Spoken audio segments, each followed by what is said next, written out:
തുടരും.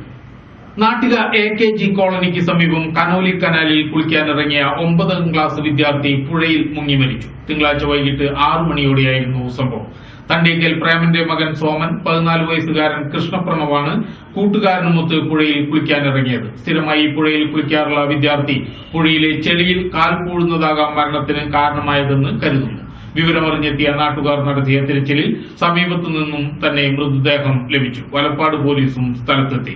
Nattika SN trust സ്കൂളിലെ 9ാം class വിദ്യാർത്ഥിയാണ് കൃഷ്ണപ്രണവ്.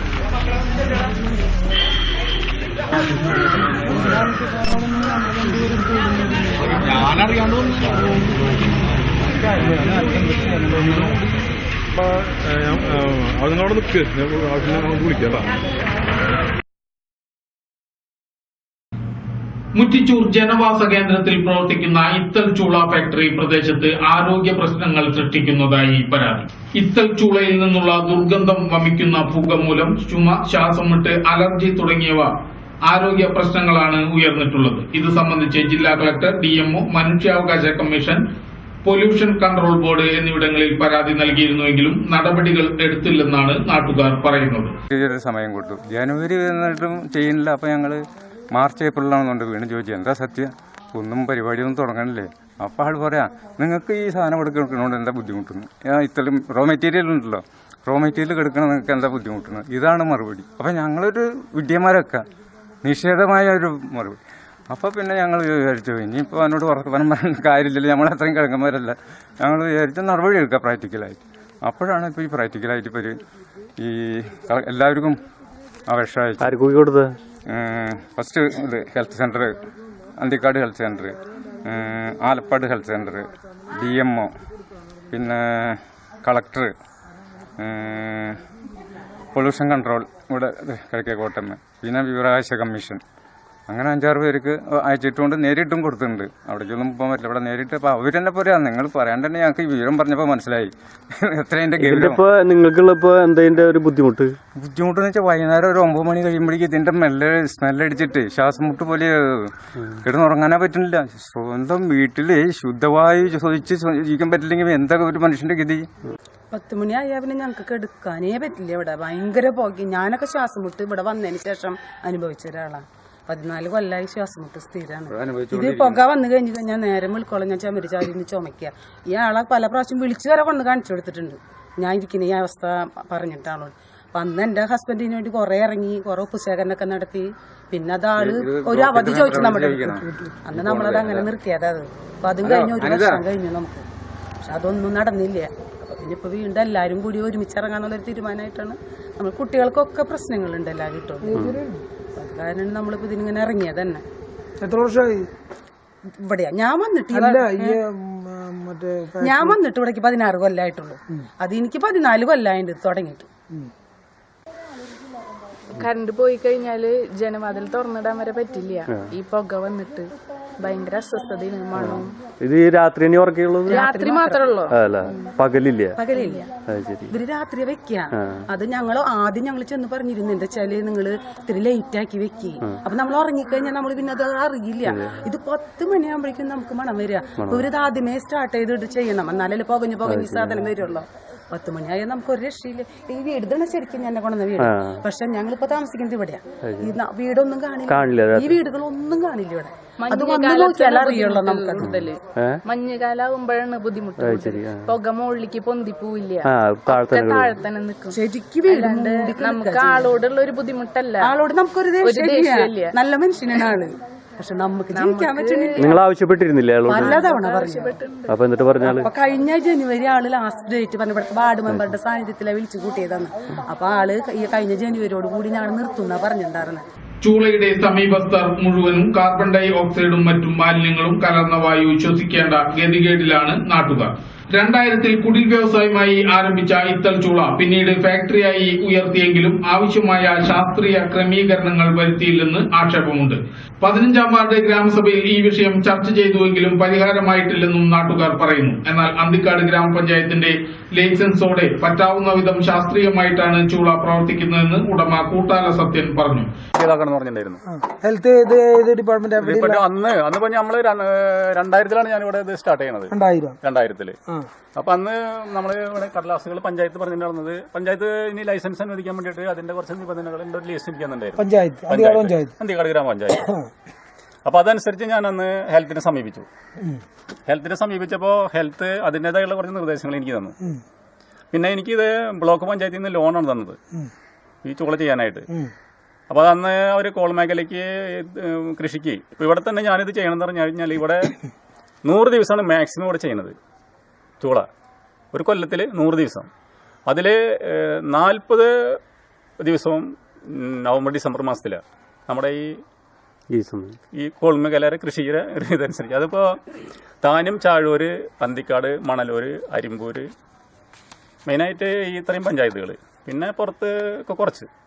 ഇതിൽ 80% ഇതിലും ഈ കൃഷിക്ക് മാത്രമാണ് ഉപയോഗിക്കുന്നത് നീറ്റുകക്ക. പിന്നെ 20% നമ്മുടെ മഴക്കാലങ്ങളാകുമ്പോൾ പരിസ്ഥിതി ശുദ്ധീകരണത്തിന്. ഇതാണ് ഇവിടെ നടക്കുന്നത്.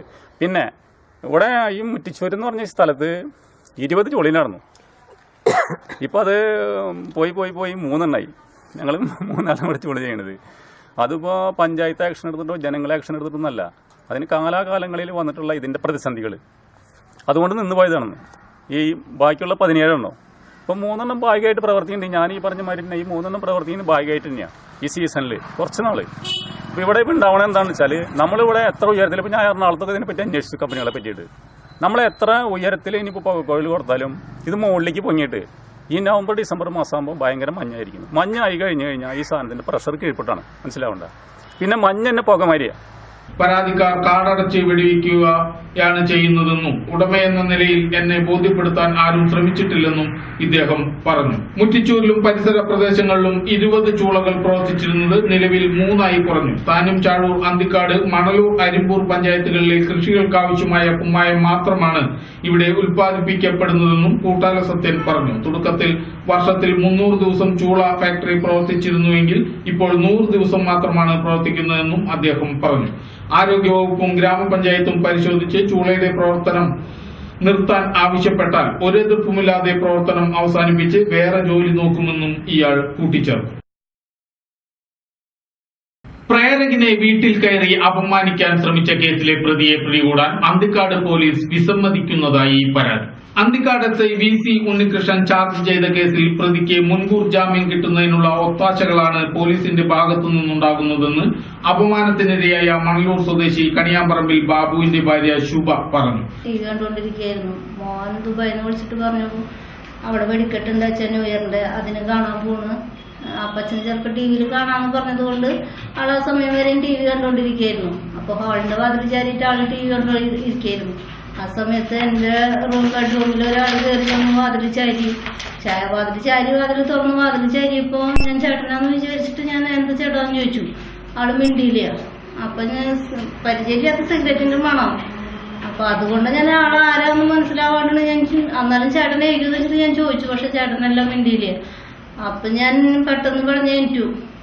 ആള് വേറെയാന്ന് തോന്നി. കൈമില് വാച്ച് കണ്ട പോലെ തോന്നിയപ്പോൾ ഞാൻ പെട്ടെന്ന് പടഞ്ഞേറ്റു. തലാനെടുത്ത് ഏറ്റു. ഇങ്ങോട്ട് കടന്നു. വാതില് ചാരി പുറത്ത് കുച്ചിട്ടു. അതുണ്ടായത്. അങ്ങനെ അയാളുടെ ഭാര്യനെ വിളിച്ചു. തൊട്ട് വീട്ടിലത്തെയായിരുന്നു. ആളുടെ ഭാര്യനെ വിളിച്ചു. ഭാര്യ വീട് അടുത്തുണ്ട്, അവിടെയും പോയി അവരുടെ അമ്മേനെ വിളിച്ചു. ഉണർത്തിയതിന് ശേഷം വാതിൽ തുറന്നു. ക്ഷമയില്ല എൻ്റെ ഭർത്താവിന്. അതുകൊണ്ടാണ് അങ്ങനെ സംഭവിച്ചത്. തുറന്ന് അവന് പിടിച്ച് 2 അടി അടിച്ചു. കവളത്തടിച്ചു. അവിടെ നിന്ന് പിടിച്ച് വലിച്ച് വീടിന്റെ മുന്നിൽ തറ കെട്ടിയിട്ടുണ്ട്. ഈ 2 ബെഡ്റൂമിന്റെ വാതിൽ ഉള്ളിലേക്ക് ആക്കാനായിട്ട് തറ കെട്ടിയിട്ടുണ്ട്. ആ തറയൊക്കെ കയറി വന്നിട്ട് ചിലപ്പോൾ കഴിച്ചിട്ടാണ് വന്നിട്ടുള്ളത്. അപ്പൊ ആള് എന്നാ എനിക്ക് തെറ്റ് പറ്റിയതെന്ന് ഞാൻ മദ്യപിച്ചിട്ട് വീട് മാറിയതാണെന്നൊന്നും പറഞ്ഞില്ല. അങ്ങനെ നിന്ന് ചേട്ടനെ ആ തറന്ന് പിടിച്ച് തള്ളി ആള് വീണപ്പോ അവിടെ നിന്ന് എന്നിട്ട് പറഞ്ഞു, ഞാനൊരു തല്ലിയല്ല താങ്ങാനുള്ള ശേഷി നിങ്ങൾക്കില്ല എന്ന് പറഞ്ഞു. ചേട്ടനെ ഭീഷണിപ്പെടുത്തിക്കൊണ്ട് നിൽക്കാവാൻ പോവാണ്ട്. അപ്പോഴാണ് ഞങ്ങൾ പോലീസ് സ്റ്റേഷനിലേക്ക് അറിയിക്കാന്ന് വെച്ചപ്പോൾ നമ്പർ ഉണ്ടായിരുന്നില്ല. അപ്പോൾ 100-ലേക്ക് വിളിച്ചു. 100-ൽ വിളിച്ചപ്പോൾ അവർ പറഞ്ഞു അന്തിക്കാട് സ്റ്റേഷനിൽ വരിക, ഞങ്ങൾ അങ്ങോട്ട് വിളിച്ച് പറയാമെന്ന് പറഞ്ഞു. അങ്ങനെ അങ്ങോട്ട് വിളിച്ച് പറയാമെന്ന് പറഞ്ഞിട്ട് ഞങ്ങളൊരു 10 മിനിറ്റ് കാത്തിട്ടും കാണാതായപ്പോൾ SIയുടെ നമ്പർ അന്വേഷിച്ചു. SIയുടെ നമ്പർ കിട്ടി. SIനെ വിളിച്ചപ്പോൾ പറഞ്ഞു ഞങ്ങൾ 5 മിനിറ്റിൻ്റെ ഉള്ളിൽ അവിടെ എത്താം എന്ന് പറഞ്ഞു. അവർ വരുമ്പോഴേക്കും ആള് പുറത്തുനിന്ന് മാഞ്ഞു പോയി. അങ്ങനെ പോലീസ് സ്റ്റേഷനിൽ നിന്ന് 5 പേര് വന്നു. പോലീസുകാർ 5 പേര് വന്ന് അപ്പോൾ ചോദിച്ചു ആളെവിടെയാ? അപ്പം ഞാൻ പറഞ്ഞു ആളിങ്ങനെ വാതിൽ തുറന്നപ്പോൾ ആള് പുറത്ത് പോയി നിന്നില്ല ഇവിടെ പോയി എന്ന് പറഞ്ഞു, ഭീഷണിപ്പെടുത്തിയിട്ട് പോയിട്ടുണ്ടെന്ന് പറഞ്ഞു. അപ്പോൾ പോലീസുകാർ വന്നു, ബെഡ്റൂമിൽ കയറി. അപ്പോൾ ആളുടെ മുണ്ട് അഴിച്ചിട്ടിട്ടുണ്ട്, സിഗരറ്റ് പാക്കറ്റ് ബെഡിൽ കിടക്കുന്നുണ്ട്, ചെരുപ്പ് മുറ്റത്ത് തറയിൽ വെച്ചിട്ടുണ്ട്. അതൊക്കെ ക്യാമറയിൽ മൊബൈലിൽ പിടിച്ചിട്ട് അവർ പോയത്. അപ്പുറത്ത് പോയി വീട്ടിൽ പോയി അന്വേഷിച്ചപ്പോൾ ഭാര്യ പറഞ്ഞപ്പോൾ തന്നെ വന്നിട്ടുണ്ടായിരുന്നു, എവിടേക്ക് പോയെന്നറിയില്ല എന്ന് പറഞ്ഞ ആളവിടെ മുങ്ങി. അപ്പോൾ അവരവിടേക്ക് ടോർച്ചടിച്ച് നോക്കിയിട്ട് കാണാം. കഴിഞ്ഞ പുതുവത്സര ദിനത്തിലാണ് കേസിനാസ്പദമായ സംഭവം നടന്നത്. രാത്രിയിൽ വീട്ടിൽ അതിക്രമിച്ചു കയറിയ മണലൂർ ചിറയത്ത് വീട്ടിൽ സന്തോഷ് അപമാനിക്കാൻ ശ്രമിച്ചുവെന്നാണ് പോലീസിന്റെ പ്രഥമ വിവര റിപ്പോർട്ടിൽ ഉള്ളത്. എന്നാൽ ദിവസങ്ങൾ കഴിഞ്ഞിട്ടും പ്രതി വീട്ടിലുണ്ടായിട്ടും പോലീസ് പ്രതിയെ പിടികൂടാൻ ശ്രമിച്ചില്ലെന്ന് ശുഭ പറഞ്ഞു. നീതി ലഭിക്കില്ലെന്ന് മനസ്സിലായതോടെ ശുഭ തിങ്കളാഴ്ച രാവിലെ തൃശൂരിലെ വനിതാ സെല്ലിൽ നേരിട്ട് പോയി പരാതി നൽകിയെങ്കിലും പരാതി സ്വീകരിക്കാൻ പോലും വനിതാ പോലീസ് ഉദ്യോഗസ്ഥർ തയ്യാറായില്ലെന്നും ശുഭ പറഞ്ഞു. വനിതാ CI മീനകുമാരിയോട് നേരിട്ട് കണ്ട് സങ്കടം പറഞ്ഞപ്പോഴും അന്തിക്കാട് പോലീസ് അന്വേഷിക്കുമെന്നുമാണ് അവരും മറുപടി പറഞ്ഞത്. നിങ്ങളുടെ ഒരു കേസ് മാത്രമല്ല പോലീസിനുള്ളതെന്നും അന്വേഷിച്ച് മുറയ്ക്ക് നടപടികൾ സ്വീകരിക്കാമെന്നുമുള്ള പുരുഷ പ്രതികരണമാണ് വനിതാ സെല്ലിൽ നിന്നും ലഭിച്ചതെന്നും പൊതുപ്രവർത്തകയായ ശുഭ പറഞ്ഞു. കേസ് ഒതുക്കി തീർക്കുന്നതിന് ചില കോണുകളിൽ നിന്ന് ശ്രമങ്ങൾ നടക്കുന്നുണ്ടെന്നും നീതി ലഭിക്കാൻ ഏതറ്റം വരെ പോകുമെന്നും ഇവർ ഓർക്കിഡ് ന്യൂസിനോട് പറഞ്ഞു. മറുപടി തന്നെ കിട്ടിയത്. വന്നതിന് ശേഷം കണ്ടപ്പോഴും സംസാരിച്ചപ്പോഴും എന്നോട് ഇതാ പറഞ്ഞത്, നീതി ലഭിച്ചില്ല, നീതി നിങ്ങൾക്ക് കോടതി മുഖാന്തരം ലഭിക്കുന്ന പറഞ്ഞത്. പോലീസ് സ്റ്റേഷനിൽ കേസ് ചാർജ് ചെയ്തിട്ടുണ്ടെങ്കിൽ അവരന്വേഷിച്ച് കോടതിയിൽ എത്തിക്കും, കോടതിയിൽ നിന്ന് നിങ്ങൾക്ക് നീതി ലഭിക്കുന്ന പറഞ്ഞത്.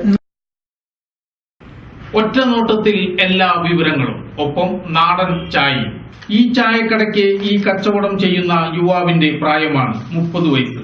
അന്തിക്കാട് മേനോൻ ഷെഡിന് സമീപത്തെ കുട്ടന്റെ ചായക്കട എന്ന് പറഞ്ഞാൽ മറ്റൊരു പരിചയപ്പെടുത്തലിന്റെ ആവശ്യമില്ല, അത്രയും പ്രശസ്തം. ഈ ചായക്കടയിലെ പരിപ്പുവടയും ബോണ്ടയും ഇവരുടെ വീട്ടിൽ തന്നെ ഉണ്ടാക്കുന്ന പലഹാരമായതിനാൽ അതിന്റെ ഖ്യാതിയും ചെറുതല്ല. എന്നാൽ നമ്മുടെ വിഷയം ഇതൊന്നുമല്ല. ഈ ചായക്കടയ്ക്കുള്ളിൽ 10 വർഷത്തിനു മേലായി തൂക്കിയിട്ടിരിക്കുന്ന ഈ വിഷയ വിവര പട്ടികയാണ്. ഒരു കൗതുകത്തിനു വേണ്ടി മാത്രമാകും ഇവിടെ എത്തുന്നവർ ആദ്യം ഈ ബോർഡ് ശ്രദ്ധിക്കുക. സമയമുള്ളവർ ഇതൊരാവർത്തി വായിക്കാതിരിക്കില്ല. കരിങ്കല്ല് പണിക്കാരൻ മുതൽ പത്രപ്രവർത്തകർ വരെയുള്ള ഒരു മലയാളിയുടെ ജീവിത വ്യവഹാരത്തിനുള്ളിൽ അവന് ഒരിക്കലെങ്കിലും ബന്ധപ്പെടേണ്ടി വരുന്ന എല്ലാ മേഖലകളിലെയും വിദഗ്ധരുടെയും പ്രശസ്തരുടെയും പേരും മൊബൈൽ നമ്പറും രേഖപ്പെടുത്തിയിട്ടുണ്ട്. അന്തിക്കാട് KK മേനോൻ ഷെഡിന് സമീപമുള്ള കുട്ടേട്ടന്റെ ചായക്കടയിലാണ് ഞാനിരിക്കുന്നത്. ഏകദേശം 30 വർഷത്തോളം ഈ ചായക്കടയ്ക്ക് പഴക്കമുണ്ട്. ഇവിടുത്തെ ഏറ്റവും വലിയൊരു പ്രത്യേകത ഇപ്പോൾ നമ്മൾ കുറച്ചു മുമ്പ് കണ്ട ഈ വിവരണ പട്ടികയാണ്. കരിങ്കല്ല് പണിക്കാരൻ മുതൽ പത്രപ്രവർത്തകർ, പന്തൽ വർക്ക്സ്, പോലീസ് തുടങ്ങി ആംബുലൻസ് തുടങ്ങി ഒരു മനുഷ്യന്റെ നിത്യജീവിതത്തിൽ എപ്പോൾ വേണമെങ്കിലും ആവശ്യം വരാവുന്ന എല്ലാ നമ്പറുകളും അവരുടെ പേരുകൾ അവരുടെ പ്രൊഫഷൻ സഹിതം ഇവിടെ രേഖപ്പെടുത്തി വെച്ചിട്ടുണ്ട്. നമ്മൾ ഇതിൽ ഏറ്റവും ശ്രദ്ധേയമായ ഒരു കാര്യം, ഇത്തരം ബോർഡുകൾ പല സ്ഥലങ്ങളിലും നമുക്ക് കാണാൻ കഴിയും. ബസ് സമയങ്ങളുടെ വിവരപ്പട്ടികകളും എല്ലാം നമുക്ക് കാണാൻ കഴിയും. അതിന്റെ താഴെ ആ ഗുണഭോക്താവിന്റെ പരസ്യം കൂടി ഉണ്ടാകും. ഇതിൽ നിന്നെല്ലാം വ്യത്യസ്തമായി ജനങ്ങൾക്ക് ഉപകാരപ്രദമാകാവുന്ന രീതിയിൽ ആരോ ഒരു സുമനസ് ചെയ്തിട്ടുള്ള ഒരു പരസ്യങ്ങളുമില്ലാതെ ഈ ചായക്കടയിൽ വന്ന് എന്തെങ്കിലും ഒരു വിഷയം, ഒരു ആവശ്യം വന്നു കഴിഞ്ഞാൽ, ഒരാളിപ്പോ ഒന്ന് തലചുറ്റി വീണു, അതല്ലെങ്കിൽ എന്തെങ്കിലും ഒരു കാര്യങ്ങൾ ജനങ്ങളെ അറിയിക്കാൻ വേണ്ടിയിട്ട് മീഡിയകളെ അറിയിക്കേണ്ടതായ കാര്യം വന്നു, അല്ലെങ്കിൽ പോലീസ് സ്റ്റേഷനെ അറിയിക്കേണ്ട കാര്യം വന്നു, ഇനി അതല്ല ഒരു വീട് പണിയണം, അങ്ങനെയാണെങ്കിൽ പോലും ഒരാളുടെ മറ്റ് സഹായങ്ങളൊന്നുമില്ലാതെ തന്നെ ഈ നമ്പറുകളിൽ വിളിച്ചു കഴിഞ്ഞാൽ ബന്ധപ്പെട്ട ആൾക്കാരെ കണ്ടെത്താനുള്ള വലിയൊരു സൗകര്യം, ഇത്തരമൊരു ചായക്കടകളിൽ അതിനുള്ള സൗകര്യം കിട്ടുക എന്നുള്ളത് വളരെ ഒരു ഗുണകരമായ ഒരു. അതിനേക്കാൾ കൗതുകം ബോർഡിന് താഴെ അവകാശവാദക്കാരുടെ ഒരു പരസ്യവുമില്ല എന്നതാണ്. ഇന്നത്തെ കാലത്ത് ഇത്തരത്തിലുള്ള ജനോപകാരപ്രദങ്ങളായ കാര്യങ്ങൾ സ്വന്തം ഗമ കാണിക്കാനല്ലാതെ കാണാനാകുന്നത് തന്നെ വലിയ കാര്യം. എന്തു തന്നെയായാലും ഈ ശൈലി പകർത്തേണ്ടതും പടരേണ്ടതും തന്നെയാണ്.